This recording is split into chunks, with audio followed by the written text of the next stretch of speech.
After 13 years of building the system that kept their revenue alive, they cut my salary by 58% in a single meeting just to fund the CEO's nephew and call it AI transformation. No warning, no review, just a number on a slide and a decision already made. What they didn't realize was simple. They weren't reducing cost, they were removing control. And by the time they understood that it would already be too late. My name is Nova Wells, Senior Systems Risk Architect. I designed and maintained the transaction infrastructure, processing over 3.2 million operations a day, the same system that had saved this company twice from catastrophic failure. Quiet work, no headlines, just results. Calvin Rourke, our new CEO, preferred headlines. 8 months in, he had a new vision: cut legacy, cost, push AI, move fast. And to lead that vision, he brought in his nephew, Miles Rourke, 25, freshly titled Head of Automation. No experience in large-scale systems, no understanding of failure conditions. But he had the last name, which is how I ended up sitting in a room with 40 managers watching my system projected behind him. AI-driven automation layer, Miles said, clicking through slides built on top of my architecture. The demo lagged on slide 3. He kept going. They applauded anyway. Calvin leaned back, eyes on me, voice calm and surgical. Legacy thinking is expensive. Then he tapped the next slide. My name, my salary. Cut by 58%. Effective immediately, he added. We're reallocating budget to automation leadership. Automation leadership, that meant him. That meant my salary was being redirected to his nephew while I trained him and accepted less than half of what I had earned. Take it or leave it, Calvin said. No negotiation, no transition plan, just compliance or exit. Around the table, no one spoke. I looked at Miles, confident, untested, standing inside a system he didn't understand. And for the first time in 13 years, I said nothing. No argument, no defense. Just a slow, quiet nod. Because in that moment, something became perfectly clear. They thought they removed the cost. They had no idea what they just disconnected. Before we go any further, take a second to like and subscribe if this story is pulling you in. When you do that, you are directly creating value and becoming a part of the good that we are sending out together. I'd also love to hear where you're listening from and what time it is where you are right now. This story is fictional, but it's inspired by real experiences and situations I've seen in my field, with a few AI-enhanced details to bring it to life. I hope it stays with you. I didn't walk out of that meeting angry. I walked out remembering. 13 years doesn't disappear because someone says it's legacy. It stays in your bones. I remember sleeping on the office floor for 72 hours when the system collapsed during our largest rollout. No press release, no applause. Just me, a laptop, and a deadline that would have cost the company $90 million. I wrote the recovery module from scratch. It worked. We survived. They moved on. That was always the pattern. Then Victor arrived 8 months ago and decided survival was too slow. He canceled 3 of my core control protocols in his first quarter, calling them bottlenecks. The same safeguards that had prevented catastrophic failure, gone, because they didn't fit his timeline. Evan fit his timeline. I watched him present code I recognized instantly, open source fragments stitched together and labeled as proprietary AI. He didn't understand the architecture. He didn't need to. Confidence carried him further than competence ever could in that room. And somehow I became the problem. By the end of the week, my title changed. Senior Systems Risk Architect became Support Transition Lead. My job was no longer to design or protect. It was to teach Evan how to replace me. Victor said it with a straight face. Think of it as mentorship, before you phase out. I nodded again. Of course I did, because arguing would have required them to care. Instead, I reviewed Evan's latest deployment logs that night. And that's when I saw it. He wasn't just rewriting my system. He was bypassing every failsafe I had ever built. I didn't confront anyone the next morning. I opened the system instead. Calm comes easier when you stop expecting people to listen. I logged into the monitoring dashboard I had built years ago, the one most executives barely knew existed, and started tracing the changes Evan had pushed overnight. No assumptions, just data. 17 alerts were disabled, not muted, not rerouted. Disabled. I scrolled further. Security SLA thresholds had been quietly lowered, response times extended, automatic escalation triggers removed. The system still looked green on the surface, but underneath it was slower, quieter, and dangerously blind. Optimized. That was the word they loved. Evan hadn't improved anything.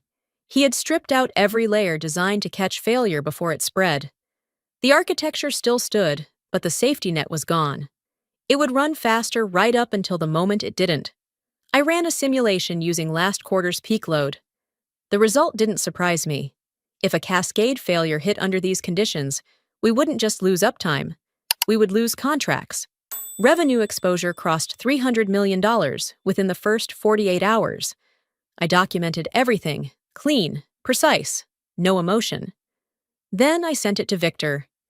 He called me into his office 20 minutes later, barely glancing at the report. "We don't pay people to be afraid," he said, sliding it back across the table. Afraid. That was what 13 years of risk modeling reduced to. I didn't argue, because at that point, it wasn't about convincing him. It was about confirming something else. I went back to my desk and opened an archived contract folder, one I hadn't touched in years. Vendor agreements, early infrastructure deals, the kind no one revisits unless something breaks. I searched for a clause I remembered writing late one night back when failure was still taken seriously. And there it was, buried in page 32. Unused, ignored, still valid. I read it twice, then once more, slower this time. For the first time since the meeting, I felt something shift. Not anger, not fear, clarity. They hadn't just weakened the system. They had activated a path they didn't even know existed. I didn't rush after I found the clause. I slowed down. Clarity requires precision, not emotion. I reopened the contract file and read the section line by line, stripping away assumptions. The language was exact, deliberately narrow, written for a scenario no one believed would ever happen. Risk override authority. I remembered drafting it during the second year after our first near collapse. Back then, leadership cared about continuity. They approved a contingency that allowed the system architect me to transfer operational control to an external vendor if internal risk thresholds were compromised. At the time, it was a safeguard. Now it was leverage. I pulled up the vendor list attached to the clause. There was only one Tier 1 fallback partner. And it wasn't neutral. It was Helixera Systems, our largest competitor. I leaned back slightly, letting that settle. No one had updated the clause. No one had removed it. It had survived leadership changes, audits, restructures, buried under layers of documents. No one revisited because nothing had gone wrong. Until now. I cross-referenced the current system state with the activation conditions.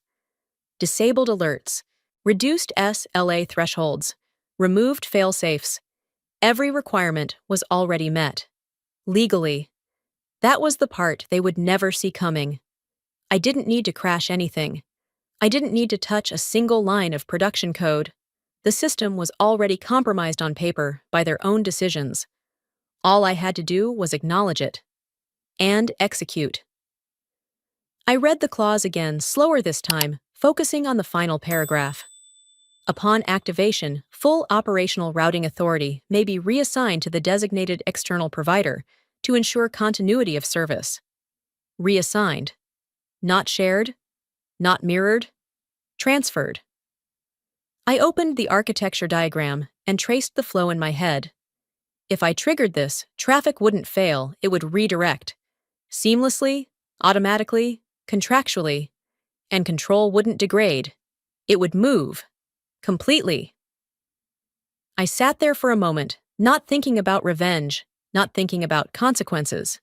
Just structure, logic, outcome. They believed they owned the system because it ran on their infrastructure. They were wrong. Ownership wasn't where the servers lived. It was where the authority pointed. And for the first time since the meeting, I understood exactly where that authority could go.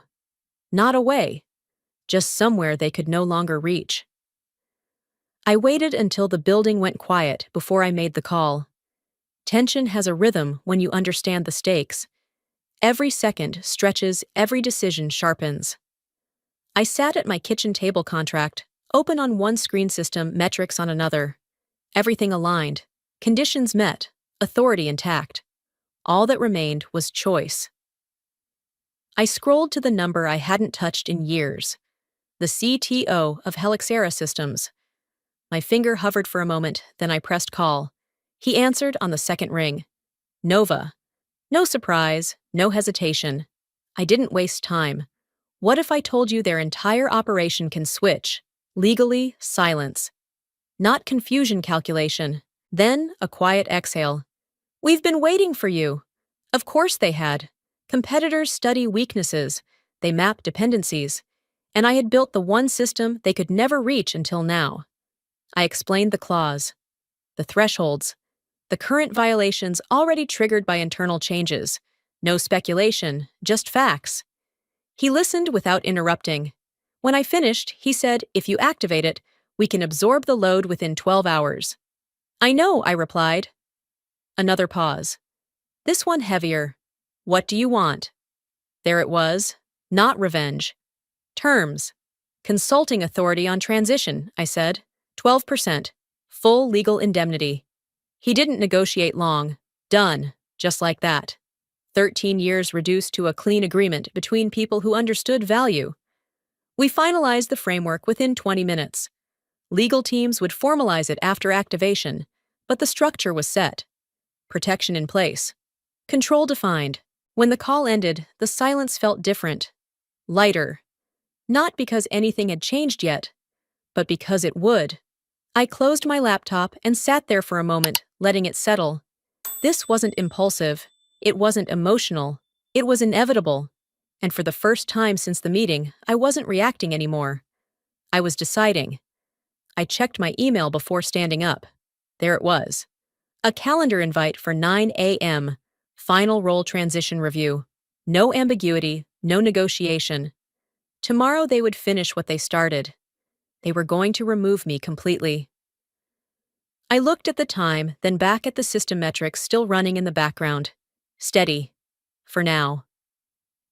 I allowed myself a small breath. Not relief. Release. Because by the time they realized I was gone, I wouldn't be the one who lost anything at all.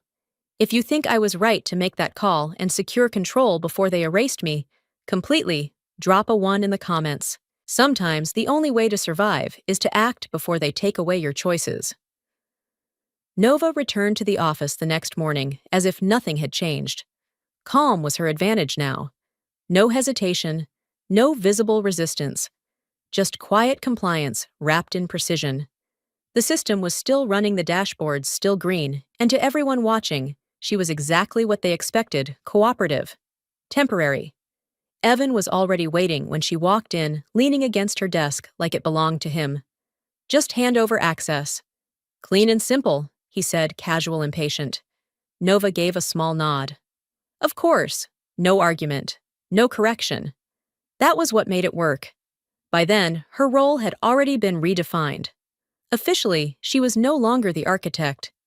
She was the transition lead responsible for transferring system knowledge, credentials, and operational control. It was a short-term designation, one designed to remove her without disrupting the system. Which meant one thing: her access was still intact. Every permission, every override, every layer, exactly as required. Nova sat down and logged in, fingers moving with steady familiarity. She opened the control panel she had built years ago, the one no one else fully understood. Evan hovered nearby, watching without really seeing. Make sure everything's documented, he added. We don't want surprises.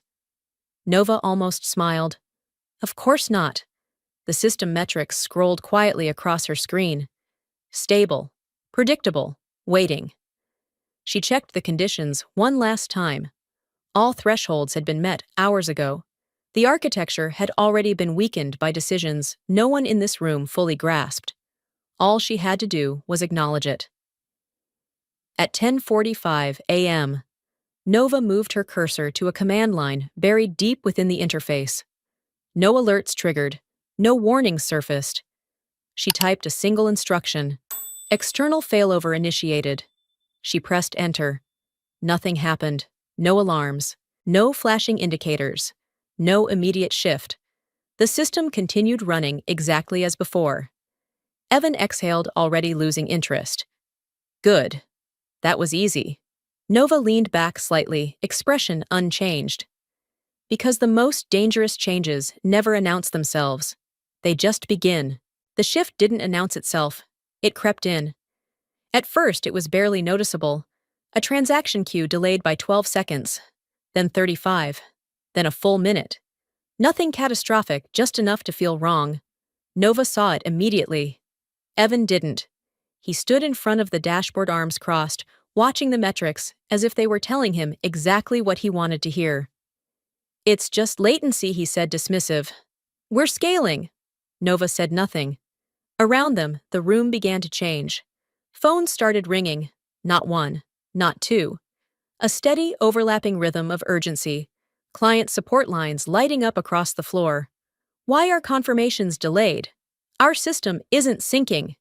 Are you experiencing downtime? The questions stacked faster than answers. Evan tapped the screen, forcing a smile. Look, he said, pointing. Everything's green. He wasn't wrong. The internal dashboard showed stable throughput, no critical alerts, no failures flagged. On paper, the system was functioning within acceptable parameters. That was the problem.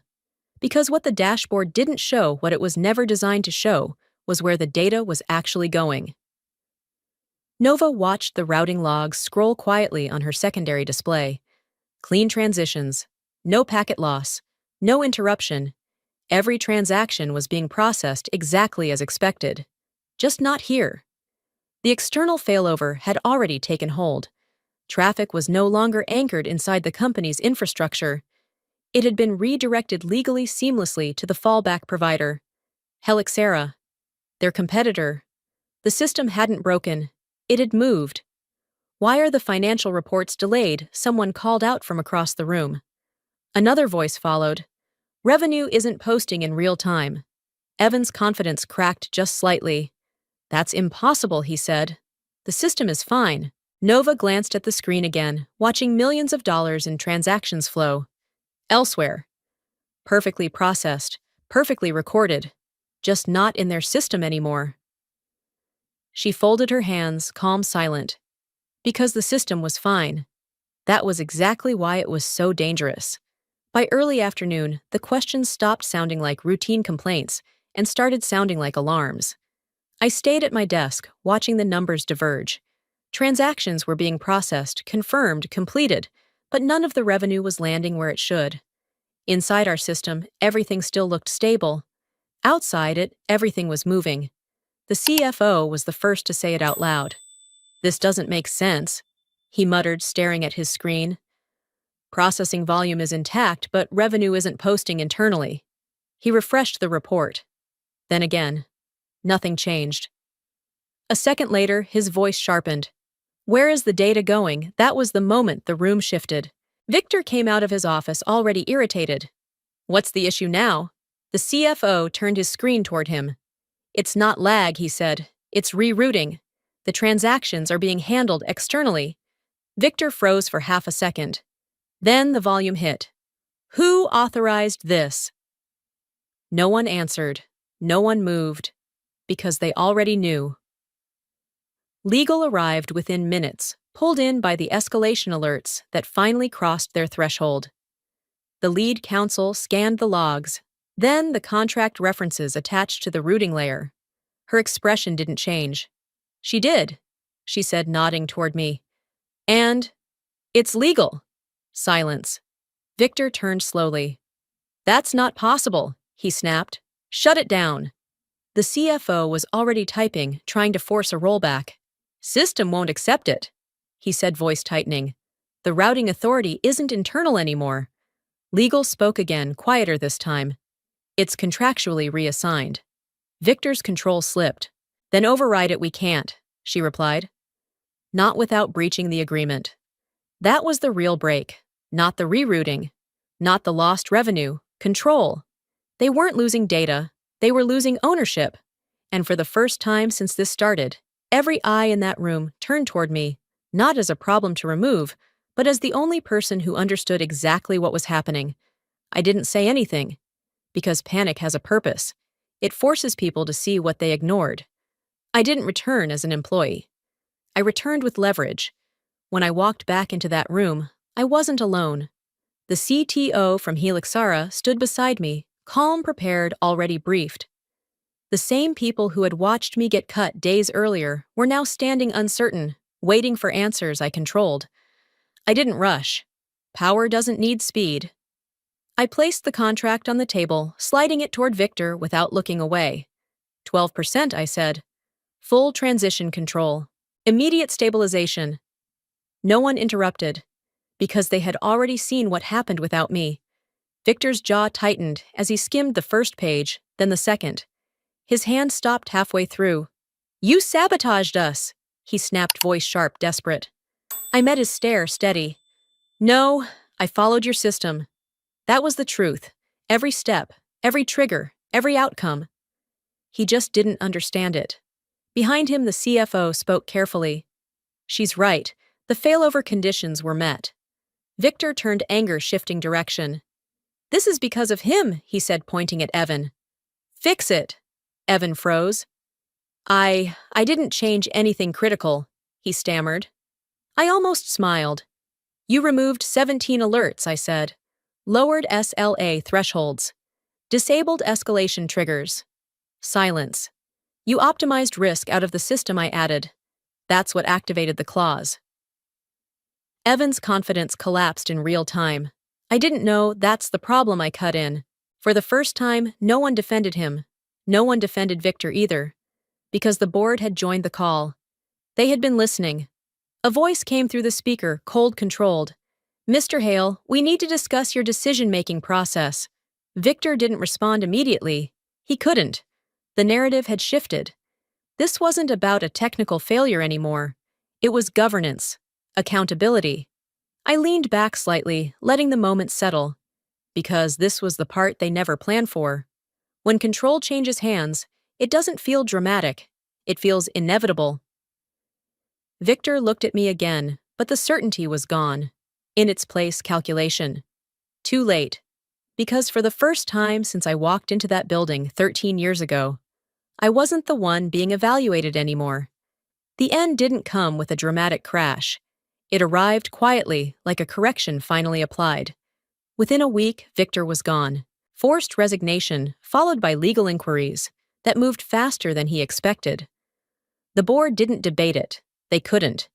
The numbers spoke for him. $210 million in exposed losses, tied directly to decisions he pushed through without understanding the system behind them.